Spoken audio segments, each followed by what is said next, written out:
So my name's Pete, and anybody who's ever seen my videos knows that they're extremely unprofessional. I'm only trying to give information to certain people who might be interested. I'm going to put a link on the um, Honda Valkyrie forum that I use, and it's an excellent forum. Most of the guys who use that forum probably wouldn't need this video, but somebody who might be interested in putting self-canceling turn signals like mine, um, I'll be installing the STS2 system from this little company out of Slovenia, and I've put it on my other two motorcycles, and I really like the system because I have trouble canceling my turn signals from time to time. Okay, so where I am right now on my new to me 1998 Valkyrie is I've removed the tank. I disconnected the negative from the battery. I've taken out the headlight, and I placed the control module for the self-canceling turn signal. When you do this system, it's pretty important to review your wiring diagram and your manufacturer's recommendations and instructions. I'm usually not too big on that, but if you want to do a standard installation with a 16-inch whip that comes with the control module, it's best to scope out the whole job so that you know that it will work and you will be able to get the wiring done and splices done in a way that you won't have strain relief issues when you turn your handlebars from lock to lock, things that are pretty important. So it's best to scope out and know exactly what you're doing before you cut any wires. Of course, if you cut wires and you make a mistake, it's easy enough to fix because you know what you did. But it's best to check stuff like this 2 or 3 times. Sometimes, I mean, if I didn't know exactly what I was doing and this wasn't the third bike, I'd probably be working with a multimeter and wringing some stuff out and whatnot. So anyway, here we are basically under the tank, and this is where I picked for the location of my STS module. And what you need to do, there's an arrow on the module, and it needs to point forward, and the module needs to be approximately horizontal. It will calibrate itself when the ignition is turned on, but it still needs to be approximately horizontal. You are supposed to now, when you turn on your motorcycle, have it in the upright position when you turn on the ignition. So if you're somebody who likes to start the bike on side stand and warm it up, or something like that, I mean, that would be considered a drawback of the system. To me, warming up a Honda Valkyrie, from what I'm finding out, with the 6 carburetors, it's amazing. I mean, it just takes like about 20 seconds to warm it up, and I just climb on it and start it up, and I've got the choke off in like no time. So anyway, in addition to looking for a good location, you need to look for a location where the 16-inch long whip that comes out of this module can flow through around the steering knuckle. And basically, I've already checked the handlebars from side to side to make sure that this whip that I'm going to be splicing in will not bind. Okay.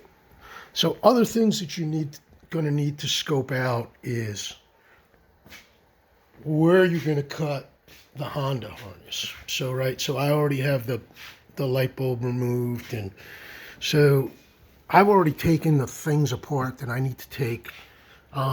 So what I'm going to do is both of the other bikes that I've done, I've actually made the splices right here in the can, and it, it can be done, but it can be an issue, and it's also pretty easy with Honda to get the loads or the signal lights hung on the signal side of the control module. And that's a no-no. Just the control module won't work. You will hit the switch, turn signal switch, and it will just make the lights flash. And then you know that you've got load on the signal side. So anyway, I've kind of scoped it out, and all the wires that I want to cut are coming out of this 9-pin red connector. But what I'll be doing is I'll be pulling this portion of the wires coming from the left-hand handlebar. And the first thing I did was find the wires coming in from the left-hand handlebar. And it'll have the main headlight connector on it. And it will also have bullet connectors that go to your left and right turn signals. And it will have, I believe, bullet connectors that go to the horn connected to it. And if you did it in the can, you wouldn't have to take those bullet connectors loose. I mean, you really wouldn't even have to take the red connector apart. But it would be really hard to identify all the wires that you need to cut. So what I do in order to determine what wires need to be cut, in addition to following the lead down along the handlebar, is I look at the wiring guide that's given to me in the STS manual, and I actually mark it up, just to be clear for myself. And I also find the wires on my manual in my climber's manual, and I determine where I'm making the cuts, and I highlight it on my manual, and I make little notes.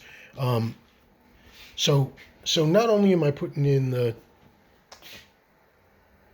STS self-canceling turn signal system, but when I pick up the power, the 12-volt power for the STS, I'm also going to wire in this USB outlet. And basically where I cut in the 12 volt in the ground for the STS, it'll be wired together with the 12 volt in the ground for the USB outlet. So the only thing that I'll be using those USB outlets for will be my phone. So I determined I'm going to come off the gray 10 amp turn signal, brake light, horn, switched power that goes to the turn signal relay. And that power, that's the 12 volt switched, and then the same green wire that parallels it and comes through that 9-pin connector will be the ground. So I'll be able to find all 5 of the wires that I need to cut right here at that 9-pin disconnect switch, and it should be real easy. So what I'm going to do now is pull all of this stuff back out through here and set it alongside right here so that I can do all my electrical work here and make it really, really easy and clear for me. One other thing about buying the STS system is it's a company out of Slovenia. I mean, the equipment works excellent. It's all solid state. But if you order directly from them, which I like to do because I've had so much success, now this is my third bike, and I just kind of like reward the company. But since it's coming from a Western Europe company, it sits in customs for freaking months. So, figure if you're gonna buy it, mine was 125 bucks. Figure you're gonna be waiting like a month for the thing. All right, I'm gonna sign off now, and hopefully I'll come back and provide a little more information later. So I'm back, and this actually was the most difficult installation that I've done so far. I've gone back and the wire colors with my 70-year-old eyes are a little bit difficult, and kind of what you wind up doing is you wind up looking at this main connector where I'm going to cut the wires, and you look at the wires on this end of it, and some of the wires change colors on this end of it, and when you look at it all together, you can be sure of what's going on. But yet still with the colors, I had one wire wrong. So I really didn't want to just start cutting when I wasn't 1,000% sure. So what I did was I rang out all 5 wires to be cut, which is kind of a pain in the butt, but when you're retired and you have nothing but time, it's no big deal. So right here, what I'm doing, I stick a pin in this connector because this connector's the female side and it's a little bit difficult to get to it. And right now, the pin is stuck in the power that I'm going to use. So what I did was I just took my multimeter and plugged into the power that I'm going to use and came over to the fuse box, and I'm putting it on the horn tail light, the top fuse in the fuse box. That's the circuit that I'm powering this thing, the switch power that I'm powering this thing from. So I pulled the fuse and put the ohm meter into that while it was hooked up to the power lead that I'm going to cut.